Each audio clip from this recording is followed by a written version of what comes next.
Well, hello, everybody. And before we get into this week's podcast episode, I wanted to let you know this is a rerun.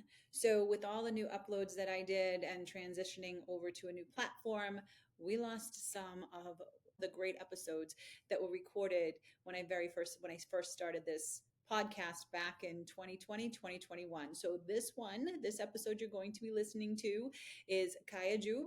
She is known as, I think, the ice bath queen now on Instagram and on TikTok. And this was one of the recordings we did when she was pregnant with her second child, and she now has three. So it has been a few years, but I thought it was just a very important episode to bring back to make sure that we had and to make sure that you guys had around to listen to. So I hope you enjoy this week's episode, and we'll let you get started. Be strong.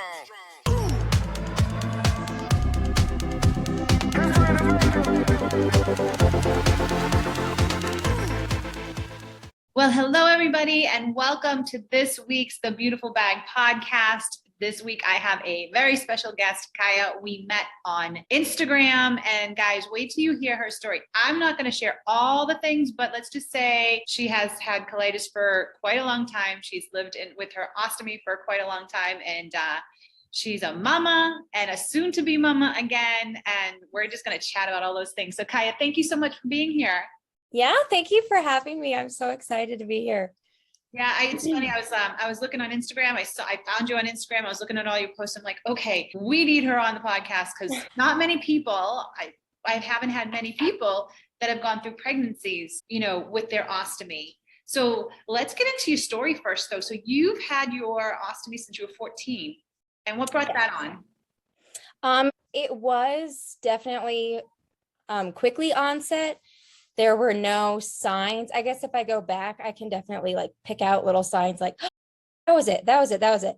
But as a teenager, when you're feeling kind of sick or especially gut issues, you're not going to talk about it. You don't tell people when you're constipated, you're a teenager, you're awkward, you're weird, you don't want to say anything. And so I've definitely, if I go back, I can see certain situations where I was like, oh my gosh, that was colitis.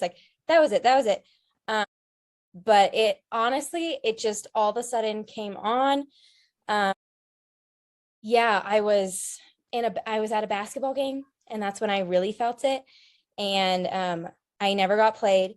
And so I was like, they put me in the last second, and I was like, I can't just run out. I can't just be like, I have to go to the bathroom.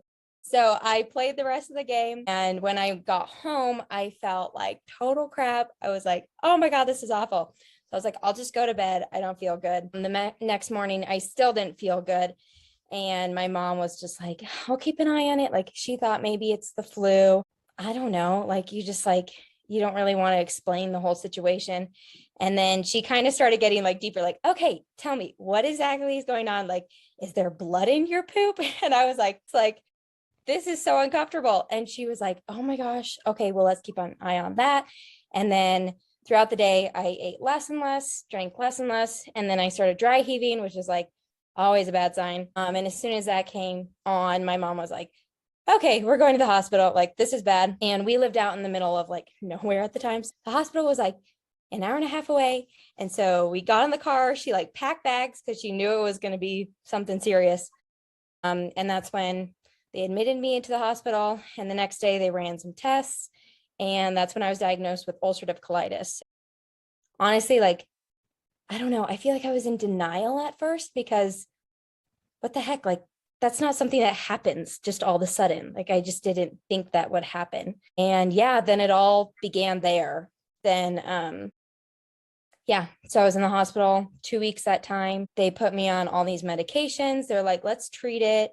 Let's try not to do anything drastic, no surgeries yet. So after 2 weeks of being in the hospital, they discharged me, but I had lost 20 pounds and was kind of skin and bones, just on this, I had a Ziploc baggie of medications of just this and this and this and this. And they're track what you eat every day. And it was just this, all of a sudden life change of okay, now you need to monitor yourself nonstop 24/7 at 14 years old.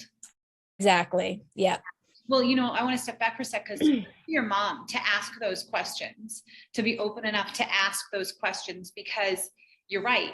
Even as a 14-year-old, I mean, even as adults, we don't want to talk about, yeah, there's blood in my stool or something's not right. But being 14 and at that age, and you know, a girl in high school, in middle school, beginning of high school, in high school, that's tough. You know, that's tough to talk about. So good for your mom to just be like, all right, let me ask these questions. Yes, absolutely. Yeah, it's definitely made me want to like write these things down, like be that mom, like be the mom that just asks the questions straight out. It's not weird. Like we all need to know. Yep, exactly. Get over the weirdness and ask it. So now you're home, you're on all kinds of medications. Yes. What happens from there? So from there, it was definitely scary. Everyone was like, my parents were very good about keeping like me safe from, you know, people on the outside. A lot of people were like, what's going on? What's going on? Like, what's happening? But my parents were very good about just saying, we want Kaia to have her privacy. Like they'd give little updates here and there so that people aren't like, okay, is she dying? Like this, that. And so they do the update part, like updating friends and family. And so the medications, at first it was kind of like, I don't know. I feel like I just try to zone everything out and then just go with it. Just like, well, this is my new life. But I definitely know there was like so much like inner turmoil, like mental, like I was just so distraught, like, this is so uncomfortable. Like, it's not like, oh, I broke my arm, like, look at my arm or something. It's like, it was all your gut and like, this medication helps like slow down your poop and this one does this, and that you're just like, I don't want to talk about that. So yeah, it definitely took a little bit of getting used to, but I didn't want it to like stop me from doing things that I was doing. So I kept up with school. I was homeschooled at the time, which was honestly kind of nice to be able to do that. And then I was in a homeschool like speech and debate club. And so I mostly did the speech part of it. And I was super in on that. And I was like, I'm going to do this. And so there was like this huge tournament coming up. And I don't know. I feel like I have a high pain tolerance and I really like to just push through. I'm like, I kind of feel okay. And so, so I did do that tournament. And then that's when I ended up back in the hospital. So I was out of the hospital for 2 weeks. So I was in, then out for 2 weeks, and then back in. But in that time that I was out, it was just the medications. My face started to swell because of like, you know, all the steroids. And I don't know. I like to think I was positive about it because I really like, I put on this cute outfit for Easter and like felt so pretty and everything. And then I went to church and like people just like looked at me like, oh my gosh, like it was just like, and then that's when I realized, oh my gosh, I look like a sick person. Like I'm the sick person, like, cause I'd always look at other people like the poor thing, like them, cause you know, you live in a hospital for a while. And so that was definitely a hit on being a teenager. Like I'm sick and I look sick. Yeah, because you had lost 20 pounds, you said, in the matter of 2 weeks, right? And so you lose weight, you lose 20 pounds in 2 weeks, and then you're on your steroids. So now you're starting to puff out in your face too. So it's definitely okay, something's wrong. Something's wrong. Yes. Right. Yeah. And then of course, other people my age, they don't want to ask like, what's wrong with you? They're just like, look at you and go like, what happened to your face or something like that. And you're like, oh, I'm so bit like, this is awful. Like, what do I say? You know? Yeah, no, I get it. I could get it. Totally get it. And so now you're back in the hospital and they tell you, all right, here's what's happening. Right? Yes. So got back in the hospital because I just overdid it at the tournament and then woke up the next morning. Didn't finish it all. Super disappointed, but back in the hospital and I think they did a colonoscopy. It's so hard to remember like which test they did, but anyway, they did one test and they were like, holy crap, your colon's going to explode. We need to get you into emergency surgery like right away. And so then that's another thing. And I think that's when I like broke down. That was the first time I was like, oh my gosh. And then I've definitely learned to like just cry when I feel like crying, but then it's like, you just try to hold it in. So like, I kind of started crying and was just like, I can't believe this is happening to me. And both me and my mom just kind of like broke down and like, what the heck? Why is this happening? And so they called up I was in Children's Hospital, which was kind of nice at the time. But they called up my surgeon who was going to do it laparoscopically, and they were on vacation and there was like no one in the area. Like all the laparoscopic surgeons were gone, like not in the hospital. So they're like, it's okay, we'll just do it open, like open surgery, like the whole thing, cut her belly open.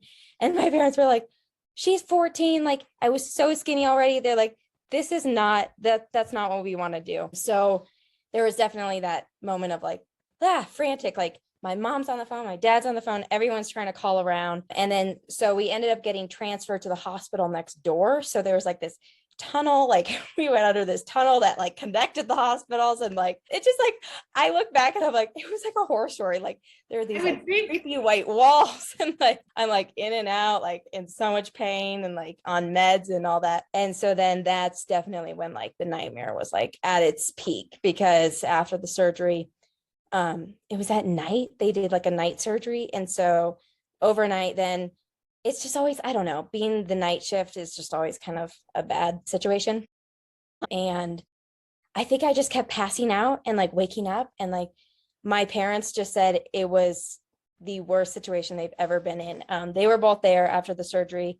So they went in, took out my entire colon, placed the ileostomy, and then even found like a tumor on my appendix. And so they took my appendix out too. And then, then I woke up, and I mean, like the pain was so bad. I don't even know if I kind of remember it, because I think I just kept passing out. I don't know. And my parents just said I was like groaning all night long, and like they're just sitting next to the PC pump, like, oh my gosh, like press it, press it, press it, like getting every ounce of medication I could get to like get this pain down. And that's when I was in the hospital for a month that time. Wow. And it was so, I don't know. It was just awful. That's a long time. It is. Yeah. Yep. So. And was it to heal? Now, when they did, all right, I have so many questions right now. It's like, wait a minute. I'm like, here's all this. So was it a permanent ileostomy at that time, or was it temporary? It was temporary. They were setting it up to do the 3-part surgery, to go ileostomy, loop, and then J pouch. That was the plan. So you've got the plan. Now you're in your ostomy. You've been in the hospital for a month. You're 14 years old. You're homeschooled. But how was it coming home with the ostomy? Coming home, it was honestly a relief. I was like, finally I get out of this hospital. But there was also the fear. So I have a family. I have 9 siblings. And so also like explaining to them was kind of like, and my parents were good about, explaining for me also. But so that was the first step, was like explaining to my family, like my immediate family, what was going on. And so going home, I don't know, I always kind of like to be strong. My dad gets really emotional, like when his kids are hurt. And I feel that now that I have kids, I'm like, yes, I would have lost it. Oh my gosh. It's amazing how you take on their emotions. Like you just take it on. If they're sad and crying, you actually physically hurt inside. Or like when they're sick, you're just like, I feel sick. Like, you feel what they feel. You feel it. Yes. Yeah. So I definitely could sense that, especially from my dad. And so I don't know. I feel like I tried to be like strong, which is weird. Like, how would I come up with that idea to like, oh, be the strong one? Like, don't make them cry. Like, this will just pretend like I'm okay. And so, the first couple weeks were super rough. Changing the ostomy was just like, I'm just trying to even think. Even I'd get so squeamish. Like, I think I almost like passed out so many times, like changing the ostomy. And I don't know what it was, because like, I don't really get grossed out by blood really, but maybe it was just because it was on me. And so we did have an ostomy nurse come in a few times, and that was helpful. But then, eventually I did change it myself. And I was just thankful for my parents being there. I had like my own little cabinet of like all my ostomy supplies. And actually my best friend's dad lives with an ostomy. And so at the time, we didn't know that until I got one. And then their family was like, hey, do you guys need help? We're over here. Guess what? And so that was actually kind of nice to like, even though he was like a dad and I was a 14-year-old, I don't know, they kind of just had the whole rundown already through, and like they knew which questions to ask. So that must have been helpful. And again, like you said, you were 14, it was a dad, but isn't it amazing how many people are in ostomies that you would not even know? Like you wouldn't even know at all. Right. Exactly. Until we're all starting to talk about it way loud on social media. Yes. We're like, hello, where are you guys? We need more friends. We need more. Yes. So now you said a little while ago, it was supposed to go to a J pouch, right? So did that end up happening? Yes. Okay. So you ended up in the J pouch. Yes. And so over the course, crazy year, I think it was like a year and a half. It's so hard to tell timelines, but my mom knows it way better than I do. So I'm like, I need to sit down with you again. But yeah, so I ended up going to the J pouch. It was delayed a little longer because everything still needed to heal more. But we had heard like freak stories, like it's going to be a nightmare getting the J pouch, like not worth it at all. But I really just wanted to go with it and do it. I don't know, like I just didn't feel comfortable. I was like, I don't want the ostomy, like this is awful. And so yes, I ended up getting the J pouch, and then that came with like dietary restrictions. And so that they weren't able to explain to me like what to eat, what not to eat. They're like, everyone's super different. So just kind of experiment, which was really hard because then that's another level of like, okay, now I'm 15 and like just experimenting foods. Like, does this make me feel sick? Does this make me feel sick? Like, is this good, that good? And so over 2 years, I think I just kind of figured it out. Eventually I was gluten-free, dairy-free, sugar-free. So like no sugar, no dairy, no gluten. And it was super tough at first, but then I like to explain it now. Like, you know what? It's easy. Like it's easier than you think. You just go down a different aisle at the grocery store. And so I think over time too, it's gotten easier, especially with people that have, like there's a lot of people with dietary restrictions now. So now are you still gluten, dairy, and sugar-free?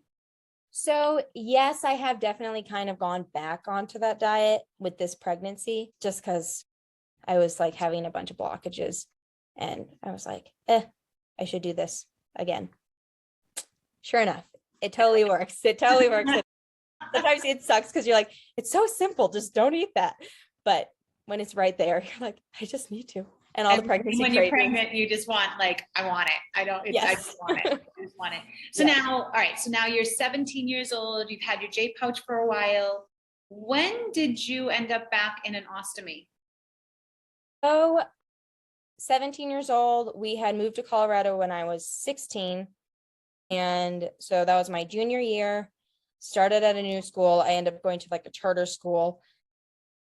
It was like things were still kind of like on and off bad because like even though you can like I have a diet and that was definitely helping, every once in a while you like get constant diarrhea and it's just like this isn't supposed to happen. But sure enough, you don't have a colon to absorb all the moisture. So sure, like it's going to happen. J pouch, because we talk a lot about ostomies. So with a J pouch, the pouch is on the inside of you. How do you relieve? How does that work? So basically you just go to the bathroom like a normal person. You can hold it.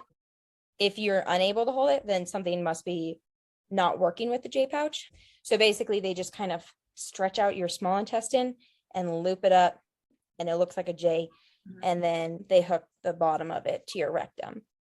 And so, yeah, perfect. I know. What the heck? Everyone was like, how do you live without a colon? Like, we'd kind of joke about it, like, well, I don't have a colon, or like, I don't have guts or something. Yeah. And then they're like, that's not possible. It is possible. Live with it. It's amazing how many organs you don't need to live. I know. Yeah, it is amazing. It's crazy. It's crazy. All right. So your J pouch is now, filling out, you're having diarrhea, things like that. And you end up going back to the hospital? So it was doing like I was being able to like manage it. And then I'd go in every 6 months to get it checked out. It was totally fine. When I actually ended up going back in was after I got pregnant with my second kid. And so, or with my first kid. And so, I was married now and we got pregnant and pregnancy went perfectly fine all the way up until 6 months. And so 6 months pregnant, I just started having this like super bad pain. And my husband has like gotten the whole rundown now since like this whole thing went over. but I always go to my mom because like she knows my history. She's all like, all right, I'm on board. And so she's like, okay, well, what does it feel like? Is there blood? Is there this? And she goes down the questions. And then she was like, does it feel like a blockage? And every time I hear blockage, I really just want to deny it and just say, no, it's not, because that's just one of my least favorite things. Oh my gosh, it's just like the worst pain. It's just the worst. They're awful. They're awful. And it's Yes. amazing how many people don't talk to you about the fact that you can get blockages.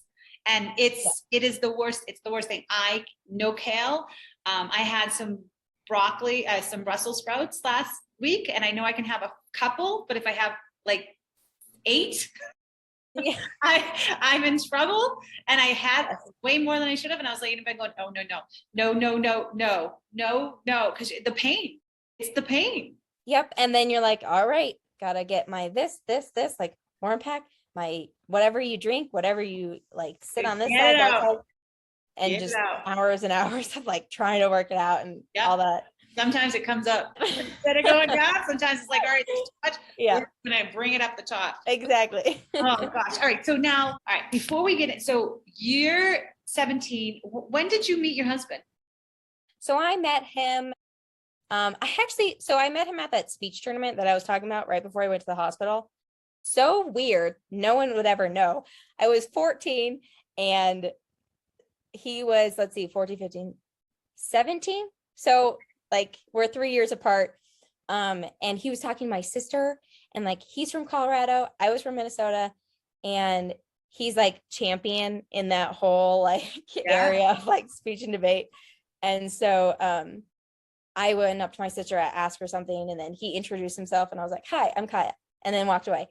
And I remember it because he got first place of that tournament, and I ended up like looking him up on YouTube like years later to like find him before we moved here. And then when we moved here, I went to school with his brothers, and I didn't know they were his brothers until I heard the last name Jueb, and I was like, oh my gosh, like Jueb, like Micah Jueb. And they were like, oh, everyone knows our brother because like I was like, no, I just moved here. Like I know him from like back in Minnesota, like from the internet.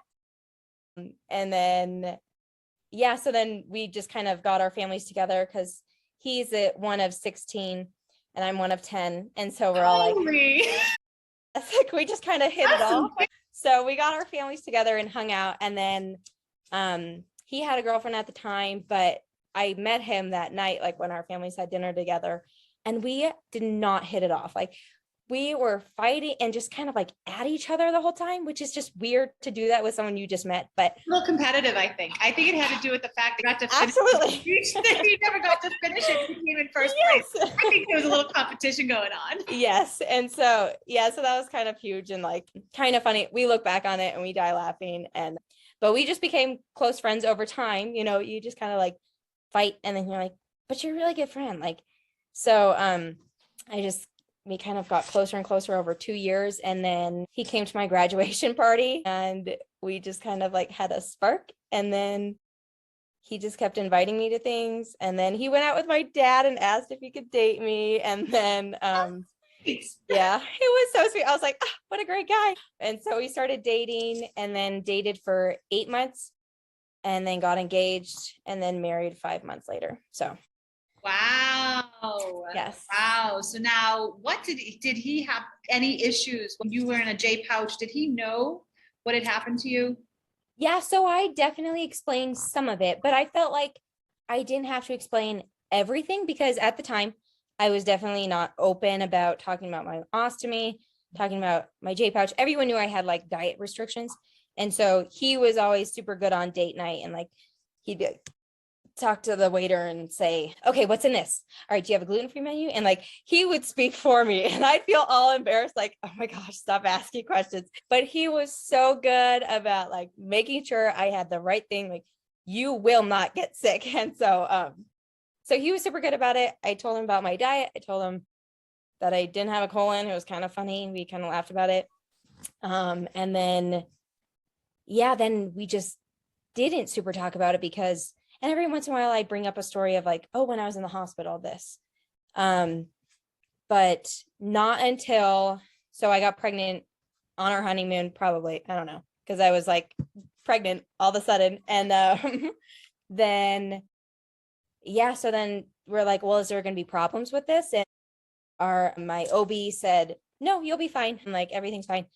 But looking back, I just realized she probably didn't even know what I was talking about. And I should have gone with a high risk to begin with, got in touch with a GI like surgeon, like all these things, you think of in hindsight. But yeah, so she was like, everything was fine. Baby was fine the entire time. I'm just going to get that out of the way. Nothing, Hermione, she's healthy. She came out 6 pounds, 3 ounces. Like she was a good looking baby. Like she had no problems at all. So then that's when I was always like, well, everything looks fine. Every ultrasound was fine. And then 6 months pregnant, had a super bad pain. My mom asked me what it is. And I was like, it cannot be a blockage, but it started kind of feeling like that. So I went in and they sent me home that night saying, oh, you probably just have really bad heartburn. And so I was like, huh, what the heck? So I'm like taking Tums and like drinking water and like doing all these like weird things like essential oils or something. And then that night at home was just like, I didn't sleep one bit. I was like up throwing, then I started throwing up and like not eating. And that's when my mom was like, I'm taking control. We're doing this. Like, I'm taking her to the hospital. So Micah, she's like, just watch and learn kind of, but like, I needed Micah there. I needed my husband, And so Micah and my mom took me to the hospital. They admitted me. And then this is when like the whole crap show happened was like, turns out this hospital that I was at, it was like in Colorado Springs, did not have a GI surgeon or specialty in the whole hospital. They didn't tell us that until like 10 days later. And we're like, they like stuck an NG tube down my nose. And then I was on TPN and not eating anything. And they were monitoring the baby. But yeah, it was just, I feel like they were just kind of trying to suppress everything. And then they're like, you can have little bits of like pain meds here and there. And then eventually I was just like constantly getting meds, constantly getting TPN, wasn't eating anything and losing weight. And like, just this whole like, what the heck is happening? Then that was honestly especially scary because it's not just me now, it's me and my baby's life. Like, oh my gosh. And no one knows what's going on. Everyone's saying, I don't know, I don't know. And so we're just trying to like self-advocate for ourselves and like trying to ask the questions that we don't even know we're supposed to ask. And there's no GI doctor. And you have GI issues. GI. Yep. And so we keep seeing like an MFM or like, so like maternal fetal medicine, but it's not the baby right now, it's me. And so after 10 days, my mom's like, what is happening?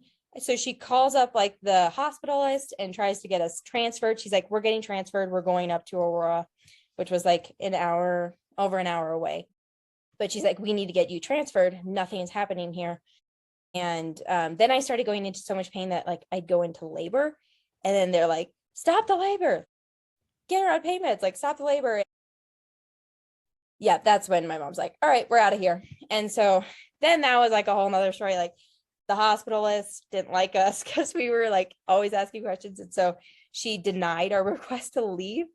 And so we're sitting in our room all day long thinking we're going to get discharged. And then our OB comes in at the end of the day.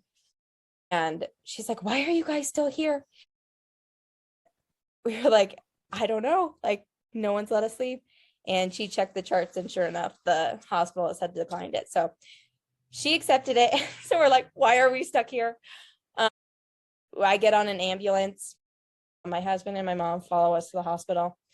And that night, oh my gosh, like it just felt like I had gone from like being at home, kind of taking little Tylenol or certain things like that to like an actual real life hospital. Get in there, get in my room. People start like hooking me up to these things and like monitoring me. And like they got the GI surgeon, they got this team, that team. It just felt like a totally different story. And yeah, so the next day, GI surgeon did an MRI and a CT scan, which you're not supposed to have any radiation during pregnancy, but they're like, dude, we have nothing, like no other option. And he said, yep, it's a blockage. And like, I have a picture, my mom took a picture of like the scan and baby was like just squishing my intestine.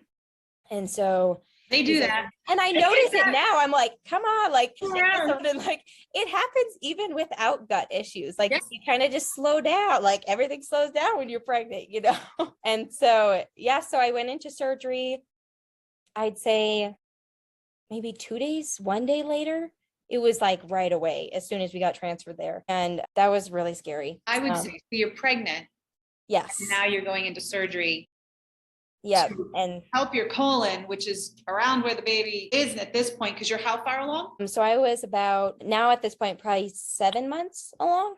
So I'm getting there. Baby's like pretty big. And so, yeah, so they do an exploratory laparotomy, cut my stomach all the way open. He's like, yes, I saw the baby inside. I got in and I got out. And like, he was like almost shaking like the surgeon when he told us that, because what a scary situation. We're like, so you saw the baby? And he's like, yes, I did. Like, please stop talking to me about this.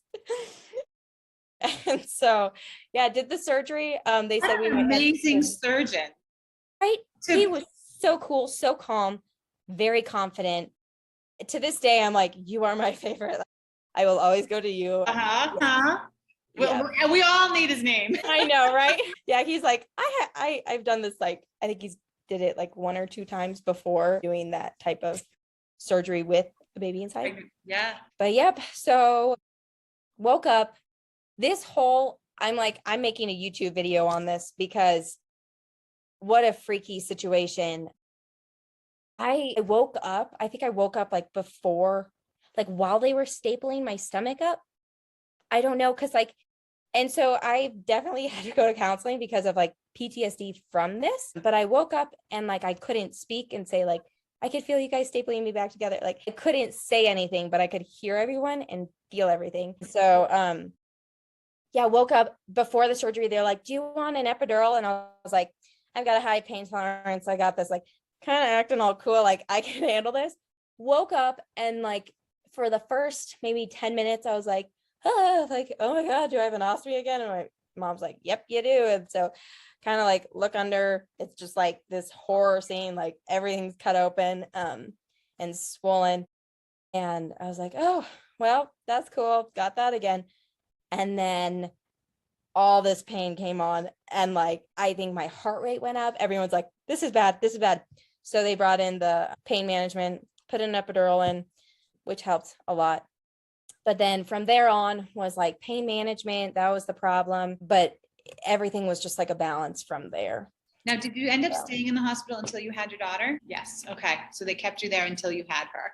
Yeah. They talked about sending me home, but I think every time they talked about it, we were kind of like, I don't think that's going to happen. Yeah. Yeah. So now you have your beautiful baby. You come home from the hospital. You have your beautiful baby. You're in an ostomy again. Yes. What goes on? So awful, like postpartum is already like, I wasn't even ready for postpartum hormones and all that.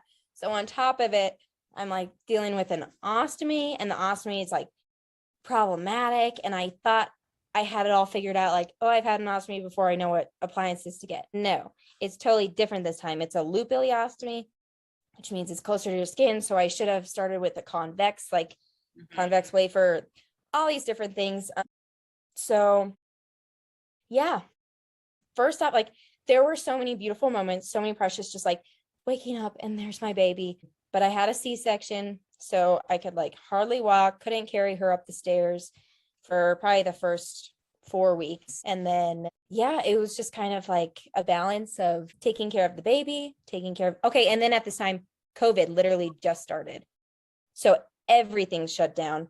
No one's allowed. And no one knows what's going on either. So everyone's confused, like, should we stay away? Like we definitely should. And like, I don't know, if there's a sickness going around, I don't want anyone near, like even if it's the flu, even as anything at all, just keep your distance. And so we had just moved, literally we moved the day I went into the hospital. So I was like expecting to come home to like this empty house, like nothing, but of course, I don't know why I thought that, because both our families are awesome. And just like, so I came home and I was like, I guess this is my house. It was like all set up. There was furniture, there was everything, like nursery was set up even. And so I was very grateful for that. But then came like the hard part of like just doing it at home and like figuring out a schedule and like I'm trying to heal, waking up in the middle of the night to pump, to feed. And then she never nursed. Hermione kind of did, but I don't know. It might have been because she was on the smaller side, but yeah, gosh, there were so many things that went on through it, and just like emotional. I think every time I changed my ostomy, I just broke down crying because one, it hurt super bad. And then also I was just like, this is so unfair. This is not how I thought. Like my first baby, like postpartum, like I'm home, like it's us three, it's so romantic, it's so fun. I was just like, then I would just realize my situation and break down. So a lot of that through like the whole healing process, like mentally and physically. But then I don't know, Micah is just so positive and so comforting. And so he's super good. Like he used to make jewelry. And so I still couldn't like see my stoma very well. And I was having a really rough night, like changing my bag. And he's like, let me do it. And I was like, don't touch me. Like, I don't want you to do it. But sure enough, he ended up changing my bag for like the next couple times because he's so good at like cutting things out perfectly and like fitting it on. And so we definitely did work as a team then. And like through it all, I was like, I want to love you. Like, you're not the enemy. Like my daughter's not the enemy. Like everyone is for me except for this like sickness. Like we're all trying to fight this together. And so, yeah, I'm trying to remember when. I think it was a while after I had my postpartum. I think I was probably like 7 months postpartum. And I don't know, just one day I stopped and said, oh my gosh, I have an ostomy again. I should use it this time. Because the first time I didn't want to tell anyone about it. I was so embarrassed. Like I couldn't even comprehend what was going on. And so I started coming to the fact that maybe this could be something that I actually share with people. And this is something I could actually help others. And whenever you're feeling sorry for yourself, the best thing to do is help someone else. And so it felt crazy. And I think I went back and forth on it, like over and over. Like I take a picture and then be like, I'm not posting this. I can't believe I almost did that. But then I got connected with like this Facebook group, and everyone on there just is so open, and everyone is so encouraging and being like, you rocking this bag. Like you look awesome. And so, yeah, I was like, how would I be the person that I always wished I had found while I had my first ostomy? Like inspirational speaker, like that person who's super confident about their bag for my little self, my younger self who kind of needed that. That's exactly what you're doing. That's exactly what you're out there and you're doing right now, by the way, just so you know. And so now we're pregnant again. Yes. With our second, and we have how many more months left? We have, let's see, 4 months. Yeah, okay. 4 months left. We have 4 months left. We got 4 months left. So you're pregnant, you're in your ostomy, everything just grows the normal way, right? But you did have a little bump yesterday. You posted that you had a little issue. Yes. And so I was like, I think it's just swollen. And then a lot of people messaged me and was like, that's a prolapse stoma. And honestly, I thought a prolapse would be much worse. Okay. And so I've definitely tried to stay positive about this and saying, I'm still home. I'm still eating. I'm still drinking. I'm like walking around, but it was definitely a scare. I put sugar on it. Someone told me to put sugar on the stoma. So now what does that do? Does it make it go back in?